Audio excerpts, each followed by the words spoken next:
So hello guys, দেখতেছো আমি নাচতেছি DJ অলোকের সাথে সাথে। ডিজে অলোকও নাচতেছে, আমিও নাচতেছি। আচ্ছা, এটা কে? ও, ওই দেখো ডিজে অলোক কাকু, বড়টা এটা। মানে এর পায়ের তলে পড়লে তো আমি তো পুরাই শেষ। আর এই যে ছেলেটা এভাবে ঘুরতেছে কেন বন্দুক হাতে নিয়া? আচ্ছা, বাদ দাও, ওর কথা বাদ দিলাম। আচ্ছা, আমি এরকম হয়ে গেলাম কে? আমি তো খেয়াল করিনি। আচ্ছা, আবার ঠিক হয়ে গেছি। মানে কি কাগজের মতো হয়ে গেছিলাম। আচ্ছা, ওদিকে একটু জায়গা ঘুরে আসি তো। পাশে দেখতে পাচ্ছি ল্যাম্বরগিনি। ল্যাম্বরগিনি কারের উপর একজন দৌড়াচ্ছে, কিন্তু নেওয়ার চেষ্টা করলো কিন্তু নিতে পারলো না। ল্যাম্বরগিনি কারগুলো সুন্দর করে সাজায় রাখছে অবশ্য।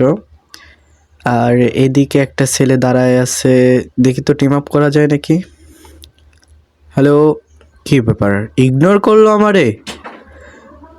ইগনোর। আচ্ছা, বাদ দাও, ওটি যায় টেজের উপর। উঠি দেখি তো টেজের উপর কেমন করে সাজাইছে।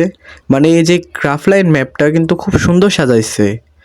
যে ম্যাপটা বানাইছে খুব সুন্দর করে বানাইছে। ডিজে অলোক কার্নিভাল ইভেন্ট, দেখো ডিজে অলোক কীভাবে নাচতেছে না, খুব সুন্দর লাগতেছে আর কি। খুবই সুন্দর লাগতেছে। আচ্ছা, এটা কি হলো? সবাই আকাশে উঠতেছে কেমনে? হিমা, এত উৎসাহ লাভ দেওয়া যায়? ও মা! আচ্ছা, এইটুকু ভিডিও। তো যদি ভালো লেগে থাকে অবশ্যই সাবস্ক্রাইব করে যাবে।